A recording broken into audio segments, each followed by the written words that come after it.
Bonjour mesdames et messieurs et bienvenue dans ce flash d'information.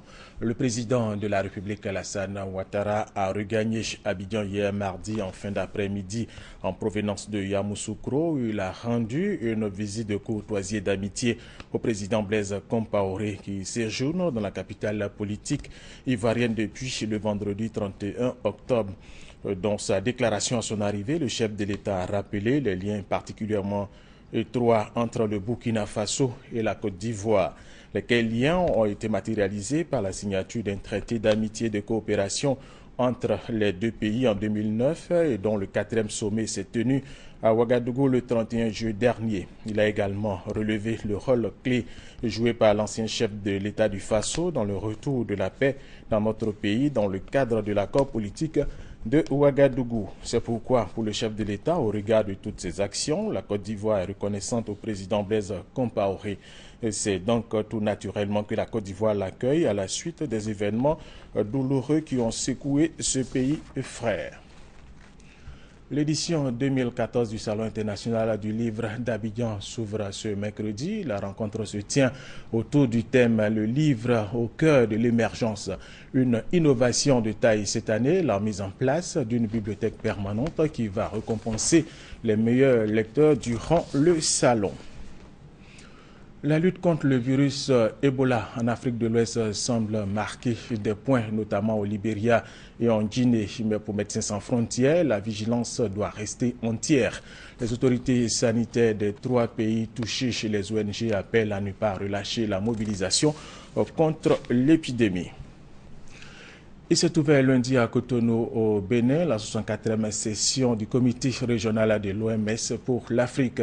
Il prendra fin vendredi prochain. Cette session verra l'élection aujourd'hui même du nouveau directeur régional de l'OMS pour l'Afrique.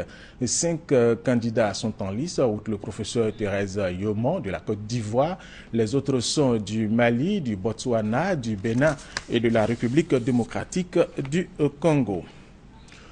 Le chef de l'État ghanéen et président en exercice de la CEDEAO, John Dramani Mahama, ainsi que les présidents nigériens Goodluck Jonathan et le Sénégalais Macky Sall vont se rendre ce mercredi à Ouagadougou pour rencontrer le lieutenant-colonel Zida, patron de la transition burkinabé, et surtout pour préparer le sommet de la CEDEAO qui se tiendra à Accra demain jeudi. Le président de la République, Alassane Ouattara, prendra part à ce sommet qui sera en partie consacré à la crise au Burkina Faso. Les 3 présidents vont certainement demander au colonel Zida de rendre le pouvoir aux civils, comme le souhaite la communauté internationale qui maintient la pression sur le colonel Zida. Regardez. En quelques jours, la rue a chassé le président Blaise Compaoré. Mais les militaires, qui se sont autoproclamés gérants de la transition politique, sont confrontés depuis plusieurs jours à une forte pression internationale. Nous appelons à nouveau à une transition dirigée par des civils qui respectent l'esprit de la Constitution et organisent aussi vite que possible des élections présidentielles libres. Mêmes inquiétudes et recommandations du côté de l'Union africaine. Réuni à Addis Abeba, le Conseil pour la paix et la sécurité a donné un ultimatum aux militaires. Le Conseil de paix et de sécurité de l'Union africaine a pris note du caractère populaire de la révolte. Nous donnons une période de 2 semaines pour transférer le pouvoir à une administration civile.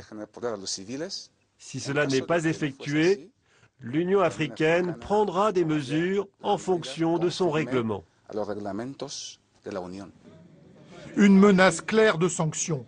Mais les militaires n'ont pas attendu ce délai. Dans la matinée, à l'issue d'un entretien avec le Moronaba, le chef traditionnel de la communauté des Moussi a annoncé que les militaires s'étaient engagés à remettre le pouvoir aux civils.